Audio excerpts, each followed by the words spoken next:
we've talked a lot about this in between media this season. There's going to be curveballs coming your way. Hate's a strong word. I dislike Kirk Cousins more than probably any other quarterback. Because I get a little bit of that rookie-itis, I would have said, I would love some of what you're smoking. Even though I strayed, I'm still stuck between an interpretation, what it all means. Can I make a difference or something different? My mind in prison, then I saw the vision. Played the field, it's no competition. Found success through the repetition. If it's impossible, stick to the mission. I'm just cruising through on my way to get it. I found myself somewhere in between. Yeah, I found myself somewhere in between. Found myself somewhere in between. Yeah, I found myself somewhere in between. The In Between Fantasy Football Podcast. So one thing that really sets us apart here is we're not afraid to talk about other things that maybe aren't super fantasy related. Do what you can to become a better person, to become a better human. All right. You guys know what it is. It's Tuesday, November 9th. This is the In Between Fantasy Football Podcast. Here to break everything down from a wild week 9 in the NFL and just a wild and strange week in life in general is Seth Woolcock. You guys know me. My co-host, as always, Nate Polvo, keeping it cool out there in Colorado, and Scott looking sleepless in Seattle as always. Guys, how are we hanging out there? Really just a crazy last week, not just in the fantasy football landscape, but in the world in general. Dude, it's been wild. The weather here has been wild. It was 80 degrees on Sunday, and then it was like 45 yesterday, and then it was like 50 today. It's wild weather, and then fantasy's been nuts. Like, we thought Binata was crazy, and then week 9's like, hold my beer. I got this. Man, it's been a wild ride, but hey, it's life, right? Yeah, there's no denying how crazy it's been. The build up to week 9 with the tragedy involving Henry Ruggs, and then Aaron Rodgers, that whole debacle, and then week 9 itself, it was just insane. And then, Nate mentioned the weather. I'm on the phone with the client today, and I get what sounds like an Amber Alert on my phone. My phone just starts blaring. It's a tornado warning. One county over from ours. Wow. Totally. Which, I'm in Seattle, man. Like, we don't get tornadoes in Seattle. Right. So that was pretty weird. And I looked off in the distance where they, to that other county, and it looked bad. But luckily that was canceled. And then it just was one of those days. We took our car into the shop because it was running funny. It's a 2017 Toyota Sienna. Toyota. I love Toyotas. My family has loved Toyotas forever. They're really good, reliable cars that last forever. 4-year-old car. We need a new transmission. I've never heard of that. No. I've never heard of that before in like a less than 5-year-old Toyota. No. Luckily, we're still under warranty, so they, we don't have to pay an arm and a leg. But just one of those days. One of those days that followed one of those weeks. What about you, Seth? How's your day? Monday and Tuesday have definitely been a little more chill than the weekend. Last night, however, was definitely like fantasy football induced. Like, it was one of those nights where I was just sitting there. My Steelers were on. I was crossing my fingers the whole game. So wild situation heading into week 9. I had both David Montgomery and Khalil Herbert on my team in my home league. Very competitive home league. I'm vying for the 2 seed right now. I had them both on my team. And I kind of went into the week with the expectation that Montgomery might play, but even if he did, Herbert would maybe get the bulk of the carries. Well, about an hour before the game or so, I see some reports from Chicago beat reporters, and they're saying that Montgomery, he's healthy, he's going to get the bulk of the work. So I go to try to, make the swap there. I still had Montgomery on IR. In ESPN leagues, I couldn't drop anyone that had already played. Like, I had Dan Jefferson, and I was like, oh. So I had Freiermuth and Khalil Herbert going into the night. I had to start Khalil Herbert. Montgomery, I knew he was going to get the bulk, but had to ride the bench. I go in. I'm down about 20.5 points. And in PPR league, standard, like no tight end premium or anything, we go into it, and first I was like, first like red zone possession for this, or second red zone possession for the Steelers. Freiermuth gets the tud. Then he gets another one later in the game, and I'm feeling really good. I'm feeling really good heading into the fourth quarter. And then even though I got literally nothing out of Khalil Herbert, but then Freiermuth did nothing, Herbert did nothing. So the Bears get the ball back the second to last time there, and I'm still down by 0.5 of a point. I'm like, this is probably over. Like, I don't have any firepower unless they score. Freiermuth isn't, catching another ball. Comes down to the last drive for the Pittsburgh Steelers. Freiermuth catches that reception, puts me over the top there, but just capped off what was a wild week. Just did not expect that to happen at all. That was a wild game. I think you should be able to move somebody from IR into your lineup. It is what it is. It is I the know. rules.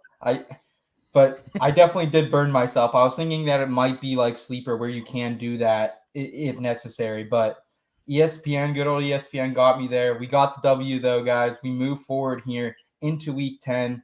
Guys, we have a ton to break down on today's show. We're going to, as always, roll out headline hijinks, kind of break it down in a funny type of way, do some temperature check, take the pulse of the NFL as we head into week 10.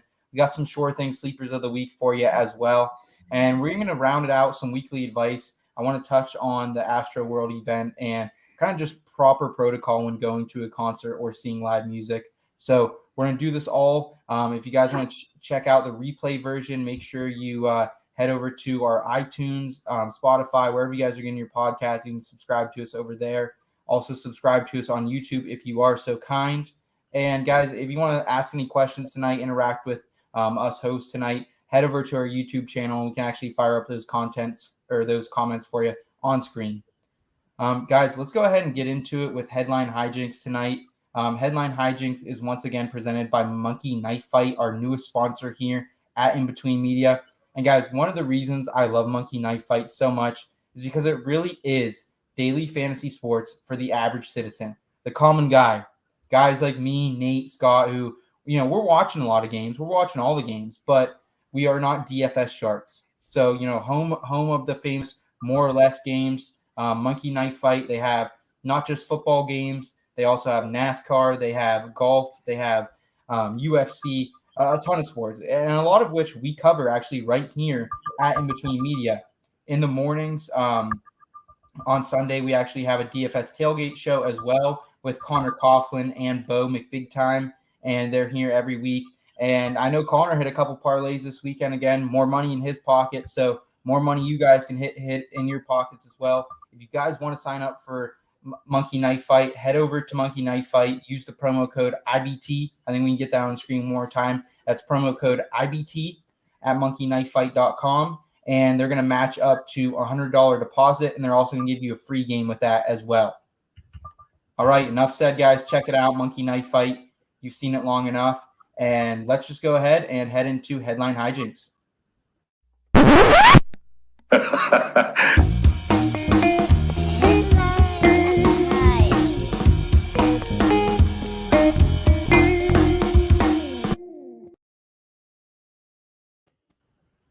All right, so wacky NFL Week 9. We've already talked about it, guys. Let's just start making fun of it because it for me, it felt like I was back in 2018 or 2019. Lamar Jackson was the QB1. James freaking Conner, who we all thought he was a shell of coming into the season, RB1, 40-plus points in PPR leagues. It was incredible to see. Jimmy G runs it back. Has a great week. Jordan Howard. Yeah, Jordan Howard, Nyheim Hines, Melvin Gordon, Devonta Freeman, Mark Ingram, Jared Cook, like Dante Foreman. Yeah, it really felt like a blast from the past. So I think my headline this week is Week 9, throw it on back, because it really did felt like I was like back in my college apartment, just chilling there, with a good old Aldi's pizza and watching the game. But Week 9, throw it on back. That was my headline for this week. Nate, what was your headline for this crazy week, man?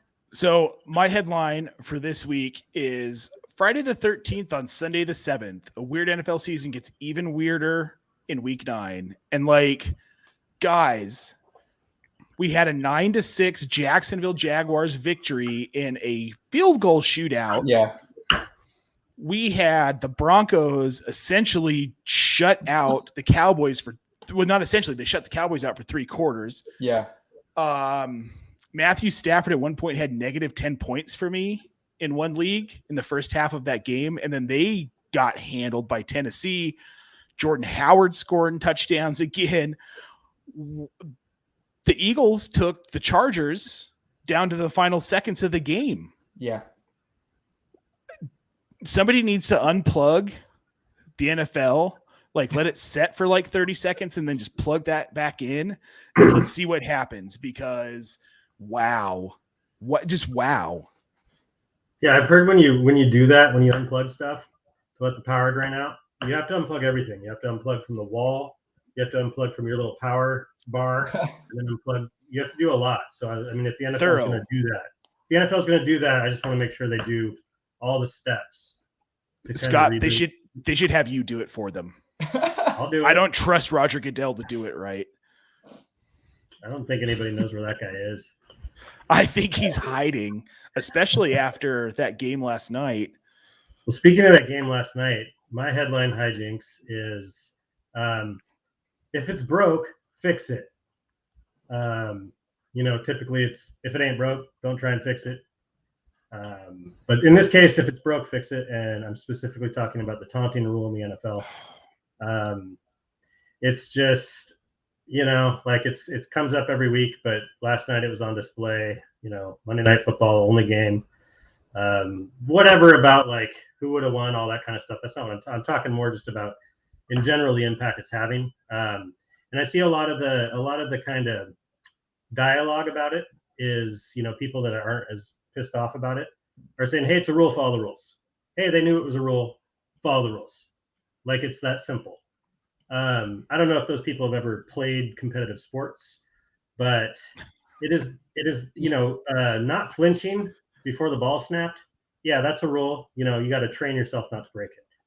But being in the moment and letting adrenaline take over and emotion take over in a competitive game after you do something great for your team and crowds cheering or whatever, it's not as simple as just, hey, remember the rules. Remember.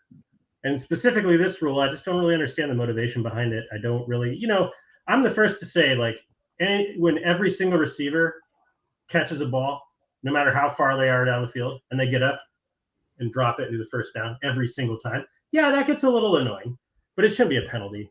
It's a judgment call, too, for the refs, and you can't leave judgment to the refs, obviously. So I think that rule is broken, and I think they need to fix it. And I know I'm not alone there. I think Ryan Clark said it really good on ESPN this morning too. Like when you're a player and all you've been taught like your whole life is to like you're going into war here. This isn't a normal type of game, and you're going into war here, and you get all jacked up on defense. You make a huge play, like you can't just calm down. Like it's a different type. We hear a lot from these athletes. We heard it over the weekend with the NASCAR championship. Daniel Hemrick said he blacked out the last 2 laps. We've heard Aaron Rodgers when he did the "I Still Own You" for the Chicago Bears fans this year is blacking out, and that happens a lot. So something needs to be done. I don't know what that is. That's above my pay grade. But I think someone definitely. The NFL is the smartest league in the world. They will figure this out. I do believe that. Oh, they have to, because this is supposed to be fun. It's a sport. Well, and I just don't understand. We want to see these guys celebrate. I understand some of the stuff that they've implemented for safety reasons, but this is just it doesn't really make any sense. I mean, yeah, there's still egregious things you can do that are taunting. Sure. That have always been called taunting before this year. Sure, keep those in. But not these nicky nat, these ticky tack. Well, and not calls that are so because I mean, a lot of times people are taunting because they're excited because they just made a good play, and that good play goes completely in the reverse due to the penalty. Well, like last night, like you flag a guy because he stared at the other opposing sideline a hair tick too long. Well, I don't even want to. Yeah, don't get me started.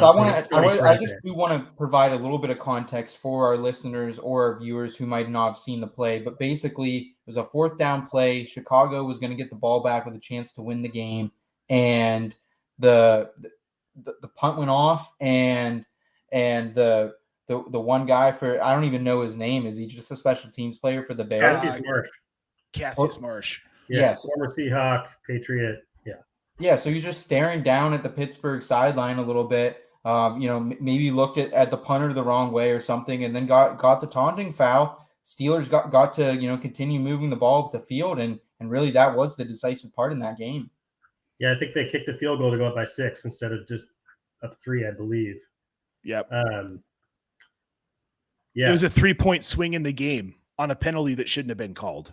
Yeah, in addition to a lot of bad calls against the Bears all night, there's a touchdown taken away for something that was not illegal, and then in addition to Justin Fields got hit pretty bad last night. That was helmet to helmet. How that didn't get called, I don't understand. These must be like, I don't know, SEC referees. Did you see the NFL officiating Twitter account put out that video of that hit on Fields, saying, "Hey, look, he's still on the field of play." But in the same video, in slow motion, it shows clear helmet to helmet. Clear helmet to helmet. It's just, there was no attempt. There was no attempt by Fitzpatrick to avoid the helmet to helmet contact. That's what was most glaring to me. I mean, it happened, guys. It was a crazy week to a crazy end to a crazy week. So we're going to break down a little more what we think is sticky here and what's not sticky moving forward into week 10. So we're going to go ahead and get into some temperature check. Once again, temperature check is presented by our friends over at Underdog Fantasy. If you guys have not checked out Underdog Fantasy, what are you waiting for in between, family?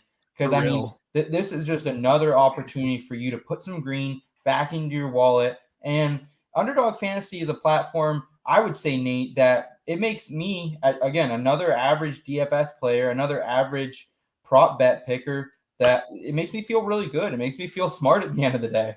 Well, the difference between Underdog and a place like DraftKings or FanDuel is that you're not drafting against 50,000 people where you're all picking the same players. These are 2, 4, and 6 man drafts. They're for the 1 week.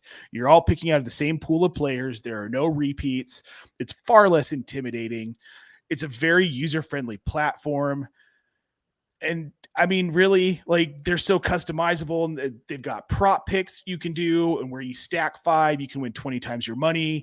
They have a lot of options, and they have a lot of sports. Weekly drafts. The weekly drafts are amazing. They're a great alternative to DraftKings. And no salary cap. And I think it's time that you sign up if you haven't already. Use our promo code IBT, and you get 100% deposit match up to $100 on your first deposit if you're a first-time user. That's 100% deposit match. You put in $100, you have $200 to play with. No strings attached. It's a great deal. Let's go, baby. Thank you to our friends over there at Underdog. Let's go ahead and head into some temperature check.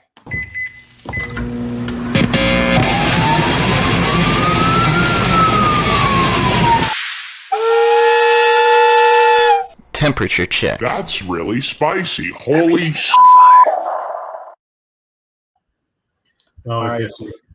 Every time. So hot, baby. We are back on temperature check, and today I want to break things down a little bit differently. Today I just want to simply ask my 2 friends, Nate and Scott here, has what we've been seeing lately from these fantasy football players, from these NFL players, is it smoke or is it fire? So, guys, I want to start by taking the temperature of one of the best tight ends in the league lately, none other than Pat the Muth Freiermuth, baby. Since week 6, guys, he has been the tight end 1 on a points per game basis, minimum 2 games played. I'm taking out George Kittle. He's only played 1. He would technically be the tight end 1, but more than 2 games played. Pat Freiermuth, guys, we saw it again. He saved my night on a Monday Night Miracle. Two touchdowns. It really feels like, to me, he has taken over this Juju Smith-Schuster role, which is kind of crazy to say about a tight end taking over a wide receiver's role, but he's getting those difficult, short to mid-level passes, and he's making the most of it. So, Scott, starting with you, man, is this smoke or fire? This is fire. If fire means that it's real and it's spectacular. So, I mean, I will say his kind of ascension has coincided with Ebron being out. Ebron has been out since week 6, and starting in week 6, that's when Freiermuth had his, he had 7 targets, 6 targets this past game, 3 touchdowns the last 2 weeks. and he's a red zone guy. I mean, I wasn't able to watch that entire game, so I was paying attention on my phone here and there. They were in the red zone, and I just like had a feeling it's going to say touchdown Freiermuth, and there it was, touchdown Freiermuth. So I think for the dynasty folks out there, this isn't a surprise. It's kind of surprising how quickly it's happening because rookie tight ends never succeed. But I mean, like Ray GQ, well-known fantasy expert on Twitter, he was calling this guy out during the offseason, like if you miss on Kyle Pitts, go get Pat Freiermuth. I mean, I think he's shown it's. I'm a little concerned about when Ebron comes back, but I think he's staked his claim on the exact role you were just talking about, Seth. So I'm with Scott. This is fire. I'm not worried about when Eric Ebron comes back because I think Freiermuth has cemented what he is in this offense, and Eric Ebron was never able to fully do that. He had weird, like, occasional usage, but you couldn't rely on him in fantasy to get any sort of like real constant volume versus, like you were saying, Scott, Pat Freiermuth is seeing all of that volume. He's had 7 targets, and 6 targets in his last 3 games. He's got the 3 touchdowns in his last 2. He's clearly becoming a go-to for, Ben Roethlisberger. I just don't see this stopping because who's going to take targets away from him in that offense? It's not going to be James Washington. No, there really is no one. Chase Claypool has definitely been an underachiever by my standards this season. Deontay Johnson seems like, him and Najee obviously have some type of role in this passing game. But I want to point something out about Freiermuth, just how good of a player this is. I mean, obviously he comes from Penn State. We are, baby. So, I mean, you knew he had high football IQ. A lot of these tight ends that have any draft pedigree in the last couple of years coming out early, they normally do. Evan Ingram excluded. I can't speak for that guy. But so on that second touchdown, if anyone watched that, he was covered. He was double coverage early in that route, and he just kept moving with Big Ben. He kept his eyes on him. He found the open in the field, and he delivered. So he's got great hands, and he's a great blocker too. Like Eric Ebron has some pretty sure hands nowadays in the red zone compared to his early years, but he does not block the way Freiermuth does. So I'm with you guys. I think it's fire. With that said, though, if you have him, you might have another good tight end too. I have him in a league. I have Hawkinson in another one that I have that I have Mark Andrews. I might be trying to sell him high if someone's willing to give me something good off him, though. I mean, go ahead, man. If you're set at tight end and you're set with your flex, then absolutely. Yep. All right, guys, want to move forward here to another rookie breakout the last couple weeks, and that's Elijah Moore. He goes 7 for 82 and 2 touchdowns here in Week 9. He's been wide receiver 8 over the last 3 weeks since he returned from injury. It is a little bit of a tougher slate for him coming up, though, guys. He's got Buffalo, which we know is the best defense in the league. Miami, which they can be exposed, but Houston still, for being as bad of a team they are, they've kind of limited points to the wide receiver position as well. Is this sticky at all? Scott, are you feeling smoke or fire on Elijah Moore here? I feel fire on Elijah Moore as well. I think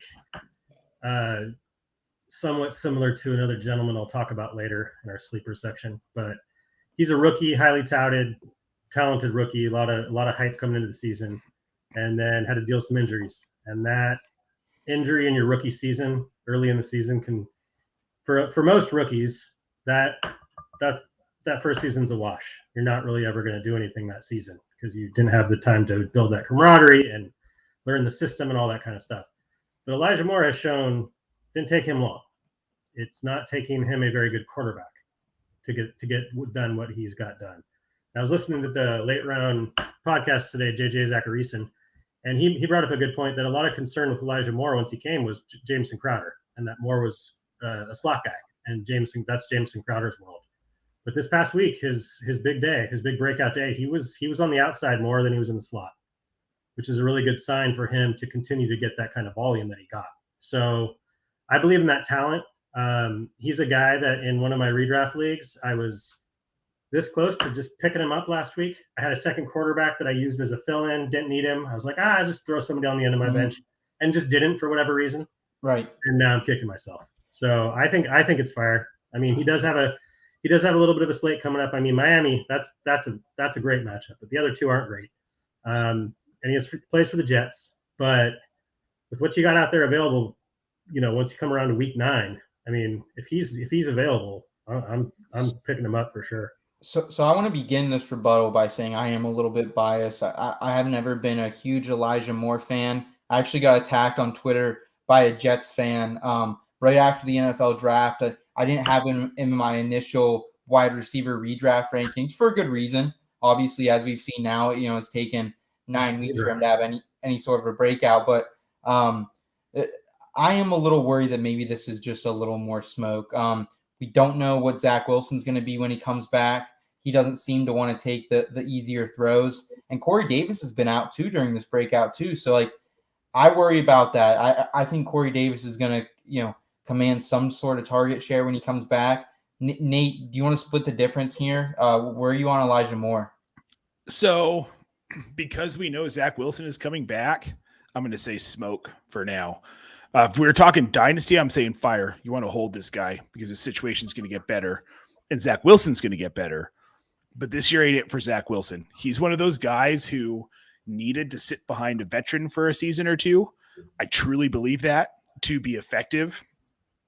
I still think there's hope because he's a smart kid.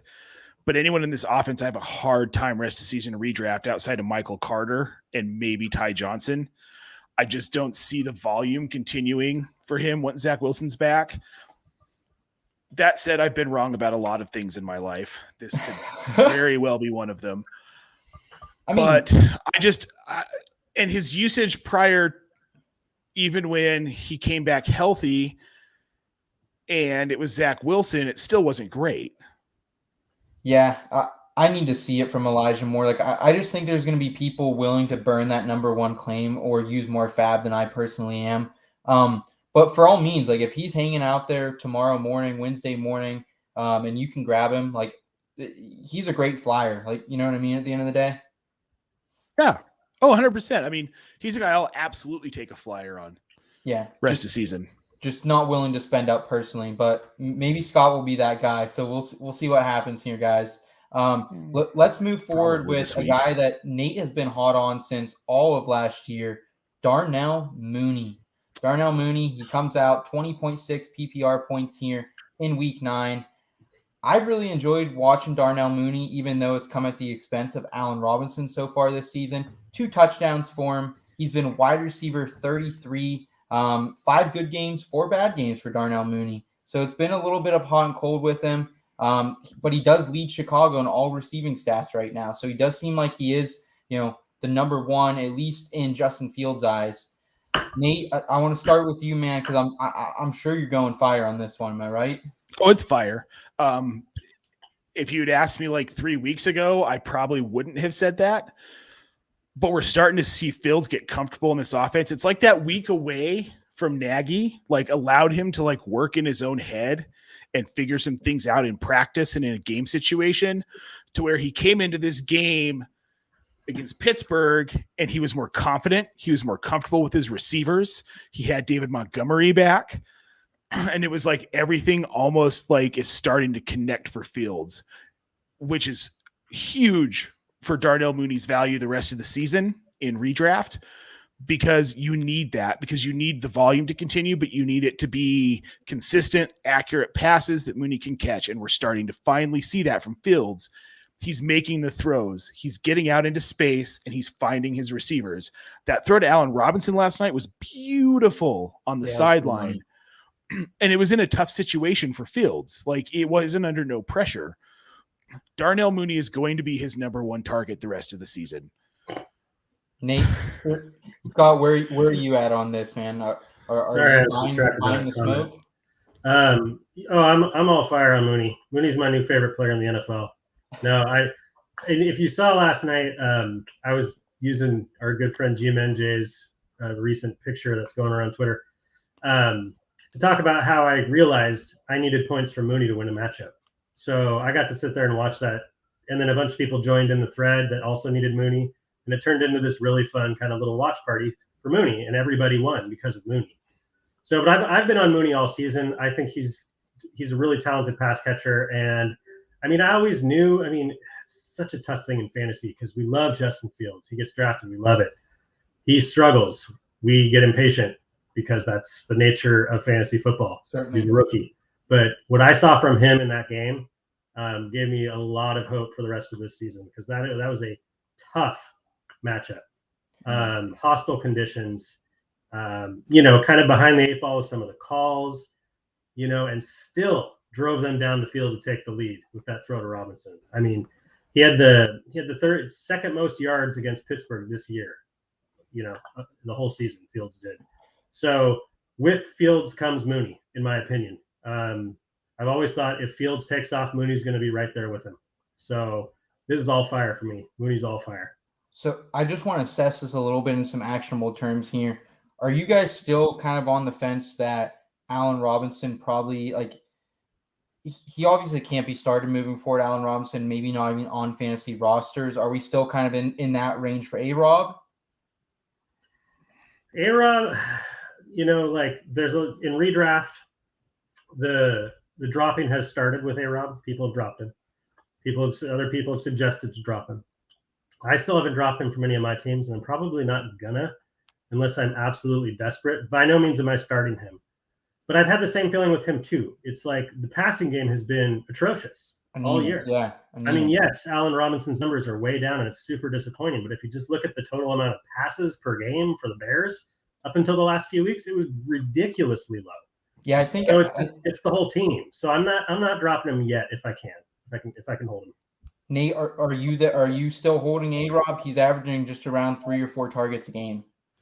I'm holding him for now. I liked what I saw last night, and I think there's a chance that his value rest of the season is elevated. Fields look comfortable with him. I'm comfortable holding on to him. The thing is, in context, like if you look at the waiver wire, who are you dropping him to pick up? Okay, fair enough. And then at the end of the day, where would you guys as well rank Darnell Mooney for the rest of the season? Because I still see him, still within that wide receiver 3 is a risky flex play to me. Like, I mean, there's obviously some type of floor. You're going to get probably 6 or 7 PPR points at the minimum from him, but I still see him, somewhere in that wide receiver 3 range, even though maybe it's the mid range of it. Yeah, I would agree with that. I think that's right. I mean, that's the thing about him too is it still is only one kind of showing out game for Justin Fields. So it's not, I don't think he's just this auto start yet. Yeah. But like Nate said, the way I feel about Mooney compared to a couple of weeks ago is a lot higher. And I mean, if you look at the people in the range of that, that wide receiver 3 zone in points per game, you've got your Cole Beasleys and your Marvin Jones and Christian Kirks and that kind of stuff. Would you rather have any of those guys over Mooney rest of the season? Over Mooney? Yeah. Probably not. Okay. Guys, I do want to talk about one of those players that Scott actually just mentioned there, and that's Christian Kirk. He's been on a heater lately as well. Wide receiver 23 after catching 6 targets, all 6 of his targets for 91 yards and a tutty here in week 9. Guys, he's only really had one bad week, and that was week 4, the atrocious 1.5 points. But as we know, all wide receivers in the NFL, they're going to have a bad week, whether it's a donut or close to it. Right now, guys, he actually leads Arizona in receptions and receiving yards. So, I mean, it looks like a career year for Christian Kirk. And I'll start off by saying I did not expect this. When you go in to project these players out each year, there just didn't seem like this type of pass volume. Like, I knew there was going to be a lot of volume. I projected Murray running more than he has this season, so that definitely has upped the passing volume. But at the end of the day, like, Christian Kirk already has 121 PPR points. His season high in his career is 168. So he's already, at the halfway point. He's on pace to shatter that right now. Scott, when you ranked Christian Kirk, did you see this as a possible outcome for him? And are you buying this moving forward? I mean, not necessarily this consistency, I would say. I mean, I've always kind of liked Christian Kirk. He's been kind of one of those guys over the years that every now and then I would just grab off the waiver wire just in case, and it never pans out. So, I mean, I think he's playing above where I expected him to be. but I'm also not super trusting it's going to continue. I don't see myself confidently starting Christian Kirk. I think part of the reason he's had that success is DeAndre Hopkins has not had the typical amount of success that we've been used to from DeAndre Hopkins. And yes, he was out with a hamstring, and I don't know how long he's going to be out. And he wasn't 100% all year, and that was the case. But his target share and his targets and catches were down from the year prior. So I think if he comes back healthy at any point this season, I think that's going to cut into Christian Kirk. Christian Kirk, as far as the top 36, because I think you said he's 23rd, wide receiver 23 in total points, right? Wide receiver 29 in points per game. Correct. The lowest, he's down in the bottom of that, the whole group of the top 36. He's down in the bottom in routes run per game. I just don't. At the same time, it's not like this big touchdown frenzy where he's relying on fluid touchdowns for these points. So I'm just kind of on the fence with Christian Kirk, I guess is where I'm realizing. Nate, do you lean one way or the other?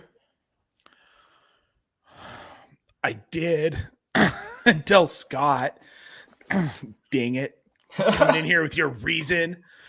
The only thing I'll say is that I think that Christian Kirk right now is still above Rondale Moore and AJ Green on that depth chart. So he's going to get targets. But DeAndre Hopkins, if he's healthy, like I hear it's hard to want to start him before that too a little bit. That's true. Well. I mean, that's true.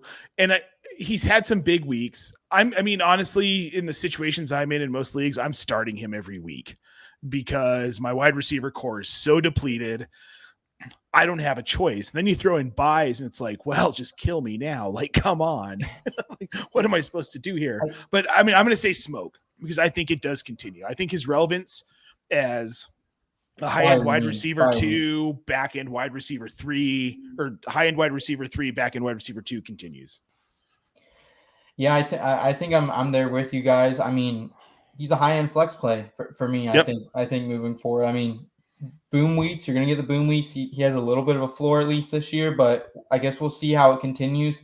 I value the Arizona Cardinals pass catchers outside of DeAndre Hopkins once he's back. I value them a lot like I do the Tampa Bay Buccaneers wide receivers, as in, the upside's there. Any given week, one of these guys could drop a 30 burger, but you also have to go in with the knowledge that one of these guys could, have a 2-point performance as well. So yeah, that's what happens on these high potent offenses. At least you have a taste of it. So Christian Kirk, I think I lean a little bit on the fire side as well with Nate, but just barely. For me, I think where he is right now in points per game, wide receiver 29, I think that's right. That's about right. Yep. Agreed. Guys, last wide receiver I want to touch about here in temperature check is none other than Tim Patrick. And I tweeted this on Sunday, and I've always been in this camp. I think we've talked about it a couple times on this show already this season. But, man, can we get some damn respect for Tim Patrick? Like, this guy is a good NFL wide receiver. Nate, I know you and I have had lengthy discussions at times that on any other team, he would be, a surefire number 2 wide receiver. Guys, he puts up 4 for 85 and 1 touchdown here in week 9. He's currently wide receiver 29 on the year in total points scored. I'm liking what I'm seeing from Tim Patrick. Like, there seems to be a high variance from both Jerry Jeudy and Cortland Sutton. Cortland Sutton has a dismal performance, 1 reception here in week 9. I like what I'm seeing from Tim Patrick. It's 5.2 targets per game. Obviously, it might not be the most consistent thing like it has been so far this season. Now that Judy's back, obviously the emergence of the running backs in the passing game could take that volume down a little bit as well. But I mean, the Broncos are 5-4. Their defense isn't as formidable as maybe we thought outside of this week, of course. But Nate, where are you at on your hometown guy here, Tim Patrick? I love him. I love him so much. I love him for catching touchdowns against Dallas. That made my heart happy. I love Tim Patrick. I love Tim Patrick because of his talent. And I don't think I care what team he's on for fantasy. But he's in a perfect situation in Denver right now because he's the deep ball guy for Teddy Bridgewater. We saw that on Sunday. We've seen it previously. It's not Cortland Sutton. It's not Jerry Jeudy. He has gone deep to them. They've not been able to catch the ball. Tim Patrick catches the ball every time. His short and intermediate wide receivers are Jeudy and Patrick. We saw it with Jeudy taking a lot of the screen work and those like short, like float routes across the front. Tim Patrick's a deep ball guy. And if they can continue to do what they did in the running game on Sunday with Javonte Williams, who is a freaking beast, and Melvin Gordon, who's playing for a contract somewhere else, that opens up that deep ball for Teddy Bridgewater because it eliminates the pressure and it gives him just like a tick more to hang on and wait for one of those guys to get down the field. And that's going to continue to happen the rest of the season. And Tim Patrick, this is all fire. He is disrespected and I won't stand for it anymore. Don't besmirch the name of Tim Patrick. Yes, sir. To quote Herms, but with a different player name. I feel like it is problematic that I give my response now. Go ahead. Okay, here's what I have to say. But I watched that entire game. I'm one of those people that does not have a big NFL package to watch all the games. I throw up an antenna and watch whatever's on CBS or Fox. That's just my deal. So I watched the entire Denver-Dallas game. And I was rooting for Denver right alongside Nate, and it was a really fun game to watch from that respect. And I hadn't really watched Tim Patrick that much. Dude's a beast. He's bigger than I thought. And he was making very crucial catches. So my deal with Tim Patrick is I think he's a fantastic NFL receiver. I just don't know if the fantasy points can be maintained. That's where I stand. As a little bit of a counterpoint, I mean, if you look at ADOT and air yards, Cortland Sutton is way higher than Tim Patrick. I think Tim Patrick has gotten some deep ball touchdowns, but Cortland Sutton is kind of the more deep route guy, on a more consistent basis. But there's something to be said for Bridgewater trusting him on third downs and in big moments. So I'm a little on the fence with him too. He's right around the Christian Kirk range, kind of mid to low end wide receiver 3 right now in points per game. That's kind of where I think he belongs. But the other problem is too is, in the last 4 he's had 3 catches a game. That's what he's averaged. So that it's hard for me to. And Sutton's target share has been plummeted since Jeudy got back, and I don't think it's going to stay plummeted. I think it's going to creep back up. They got to get more involved. Fans going to be back. So I think my issue with Tim Patrick when it comes to fantasy is he's kind of been playing right around his fantasy points ceiling. So real quickly, guys, rank for me rest of year, just real quickly. Darnell Mooney, Tim Patrick, Christian Kirk. Who's 1, 2, and 3 in that? Scott? Mooney's first for me. Kirk and Patrick are close. I think I might just go Kirk there just because he's been seeing more targets and more catches. That's fair. I'd probably go Mooney, obviously, number 1. Then a slight edge for Patrick, just because I think the consistency is going to be there because there's no DeAndre Hopkins in Denver. It's true. That's a good point. Yeah, guys, I'll give my response. It doesn't add much clarity, but I'd probably go Christian Kirk, Tim Patrick, and Darnell Mooney in that order. But, they're all, at the end of the day, these are high-end wide receiver 3 to low-end wide receiver 3s. This is where this group is. But in any given week, you can throw them in. If you have a bye week coming up, we know Jamar Chase is going to be off here this week, T. Higgins, those boys. So if you need a bye week fill-in, these are great plays to have it. Let's go ahead and move forward here in the show, guys. We do have Sure Thing Sleepers of the Week. Once again this week presented by our friends over at Stevens Quality Barbering Services in Kerwinsville, PA. Guys, I've been going to Noah Stevens, the quality man himself, for 7 years now. He's been hooking me up. I just went to him last week. I had a wedding over the weekend. He got me fresh, guys. I had a quality time, quality price, quality conversation along the way. Overall, just a quality experience over there at Stevens Quality Barbering Services. Whether you're anywhere from Western PA to Central PA, make sure when you're coming through town to stop in. If you want to book an appointment, go to stevens-quality.genbook.com. Book your appointment. get fit up today by your guy Noah. All right, and let's go ahead and roll into some sure things sleepers of the week. It's the sure thing. Sleepers of the week.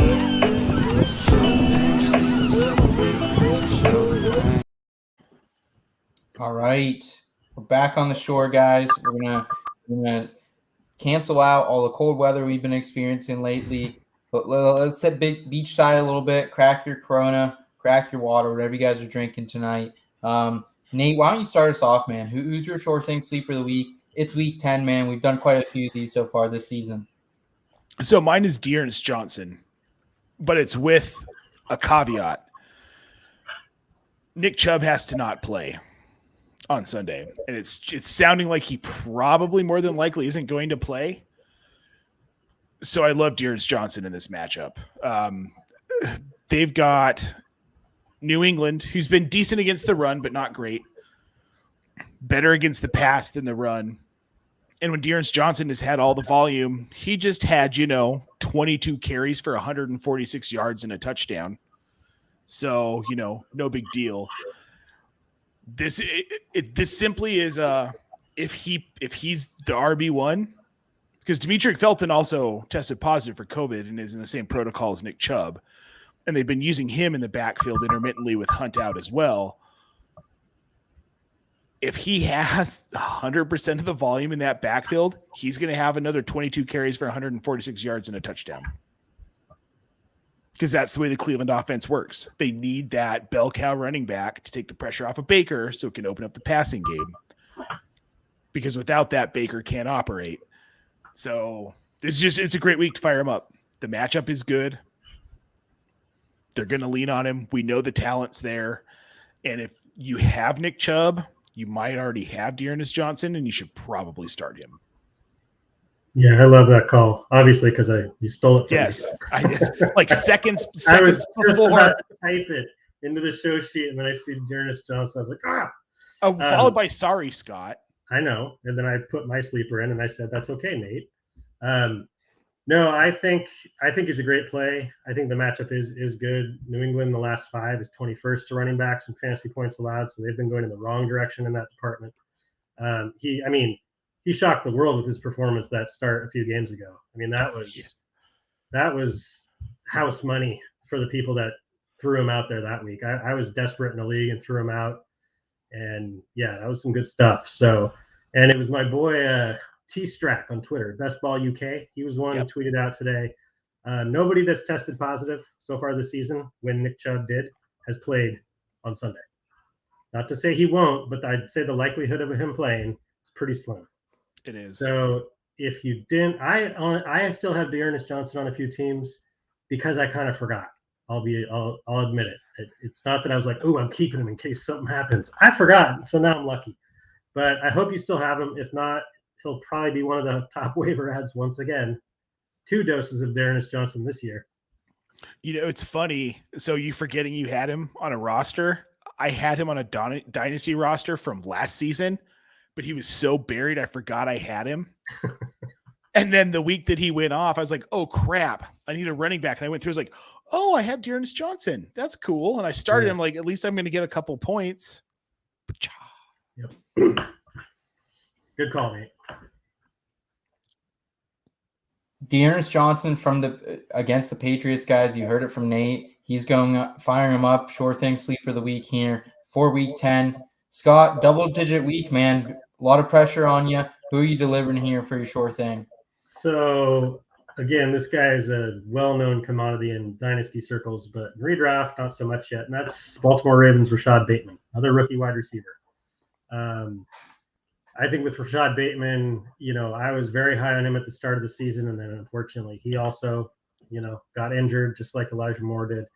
But he's been back for 3 games, and, he's had pretty decent volume in those 3 games, above a 60% snap percentage.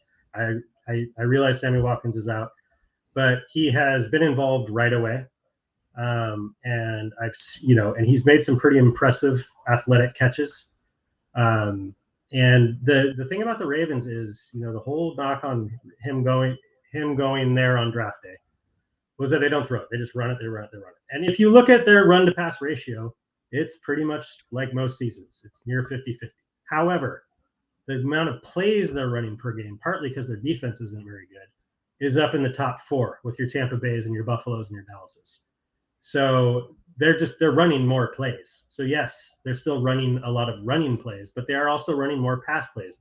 Their passes per game, if you look at it from that context, is again in like the top 5 in the league. Mm-hmm. So there is volume to go around to these receivers. They get to play Miami, pretty much the worst pass defense as it stands right now this week. And I think that's a sneaky with Ravens defense. Miami also surprisingly throws the ball more than pretty much any team in the NFL. That game could, if both teams show up competently, could be kind of a shootout. That could turn into somewhat of a shootout. And I like Bateman. I think, we saw Elijah Moore already have his blow-up game with the 2 touchdowns. I think it's coming with Rashad Bateman.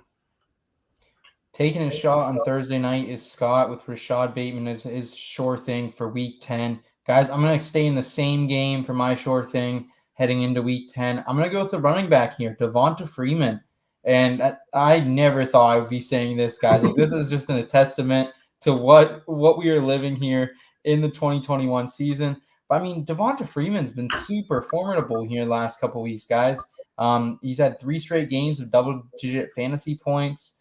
He's been averaging 2.6 targets per game, giving him a little bit of a floor at least. And then 5.6 yards per carry during that time as well. Like, that's pretty that's big boy stuff right there. Like, it's definitely the best I've seen Devonta Freeman look in quite a few years. Miami, Scott just talked about them. They're a bad secondary, so I definitely am expecting them to attack them. But, I mean, they still have Xavier Howard and Byron Jones when healthy. Like, these aren't scrub cornerbacks by any means. And, I think the Ravens are going to have the ball. They're going to control this game. And one way they're going to do it if they get up, just thinking game flow wise, if they get up, it's Devonta Freeman's show.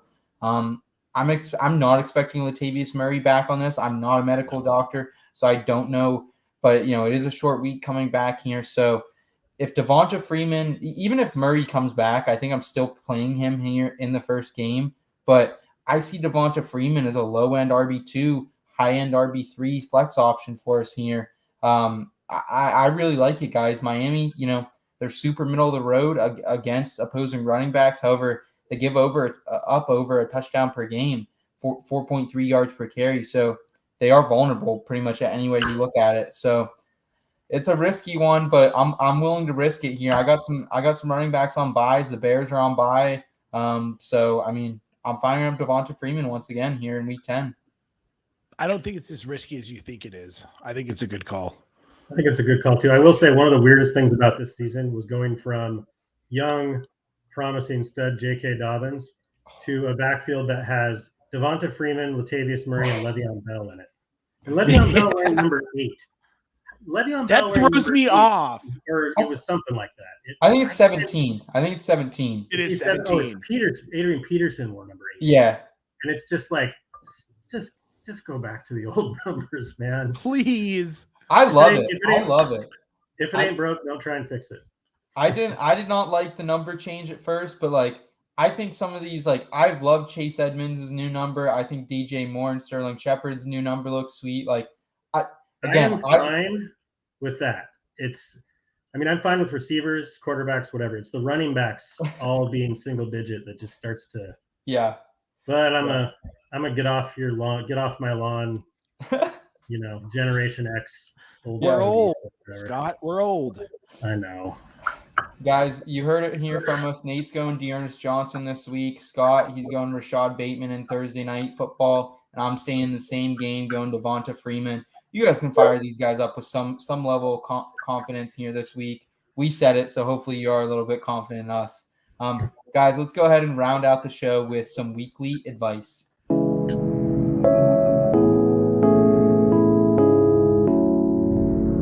Weekly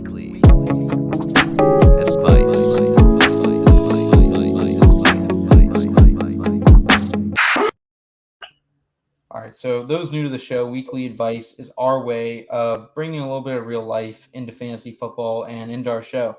That's what we do with all our content here in Between Media. We have columns coming out at least 3 times a week. We have content coming out 7 days a week, and all of it does have this lifestyle or life-related aspect to it.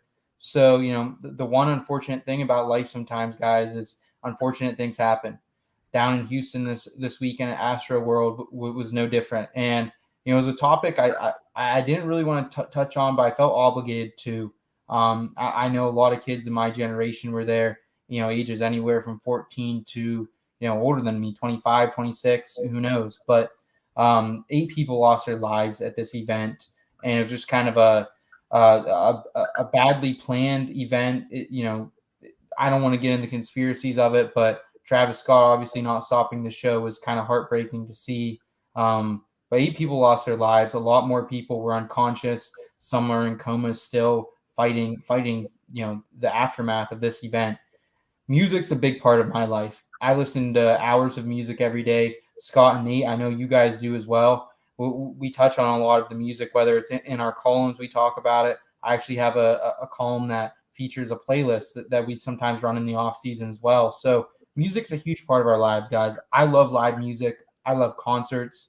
I just want to talk about basic etiquette, though, when attending these type of events.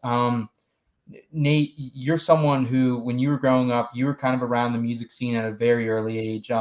More the punk scene, if I'm right on that. But yeah. Can you talk a little bit about what you learned during that time, how you should approach these events as a person? So, I've been to a couple hundred different shows, a lot of smaller venues, nothing. I've been to some bigger festivals. I did Warped Tour in the 90s. Mm-hmm. Warped Tour in the 90s. That was a different time. Right. But here's the thing. When you go to a concert to see a band, you're there with people who have a shared love of the music you're going to see. Go there knowing that. Understand that everyone is there to enjoy what you're about to see, the performances you're about to watch, listen to, experience, and treat it as such. You might not have the best seats. The first time, one of my favorite bands of all time from when I was like 10 years old was Tool. Enema is still to this day an album that I listen to and it gives me goosebumps because I love it so much. I got to see Tool for the first time when Jen was pregnant. I was sitting in the nosebleeds in the Pepsi Center and it was fine because you know what? I got to see one of my favorite bands of all time. I didn't need to rush the stage. I didn't need to be unruly. I didn't need to fight or jockey for position. Appreciate the moment. Appreciate being there and don't rush the stage. And punk shows you brought up, there's a lot of mosh pits and stuff like that. But crazy as it sounds, if you've never been in a mosh pit, it's an oddly respectful violence. I know that doesn't make a whole lot of sense, but everybody's there to enjoy themselves and blow off this adrenaline where nobody's there to hurt you. There's a lot of bumping and running into, but it's all part of the experience. If you're going to a concert with the intention to rush the stage to make sure you can get as close as you can without any regard for the people who are there to also enjoy the same thing, you shouldn't be going to a concert. So if that's how you feel, don't go, because that scene isn't for you. Scott, what can you add to this conversation? I know you're someone who actually really enjoys rap and hip hop a lot more than most people your age. The thing about my experience is I actually don't have a ton to offer to this conversation because live shows were never my favorite thing in the world. It was part of my being scared of people and being self-conscious. I didn't want to dance in front of anybody, that kind of stuff. So I was just why would I go? But I still went to a fair amount of live shows. I went to a lot of hip hop shows in the early 2000s in Seattle. And I think Nate touched on a lot of it. It's what happened in Houston was kind of a fluky, freakish thing. It seems like mm-hmm. That's not a typical occurrence. I remember as I was reading it, as it was unfolding, sorry about that. Second time I've done that. I was in disbelief. I was wait, what happened? just because, you know, you can't help but empathize and put yourself in that place and how terrifying and awful that would be. But yeah, I think, you know, it's the same as whether you're at a concert or whether you're anywhere, is do your best not to put yourself in harm's way. Just, you know, do your best to make smart decisions. That's the other thing too, is a lot of the concerts I went to back in the day, like there were a lot of concerts. It's called the Gorge Amphitheater in Washington.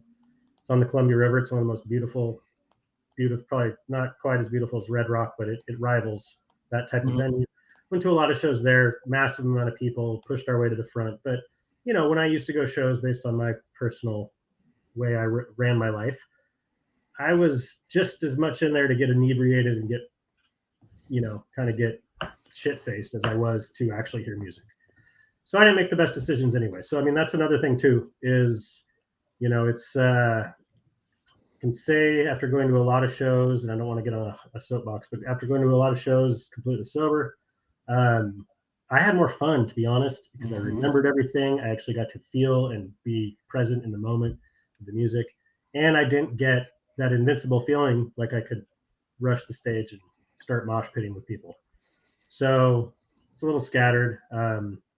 But yeah, I mean, ultimately, I guess my main point is just, you know, just do whatever you can to not put yourself in that spot. You know, you don't necessarily need to be in the front row. Yep. If I could just touch real quick on something Scott said, going to a show sober is the way to go. 100%. I've done both. The majority of my concert experiences when I was under 21, so I was sober for all of them. I mean, I think there's like probably 8, 9 concerts I've been to where I could actually consume. And I learned that consuming isn't. I went to see Social Distortion. I'm assuming both of you know who Social Distortion is. I don't remember getting into the pit that night, but what I do remember is the next day having this massive gash on my arm from being in the pit. Shows are better sober for the most part. Yeah.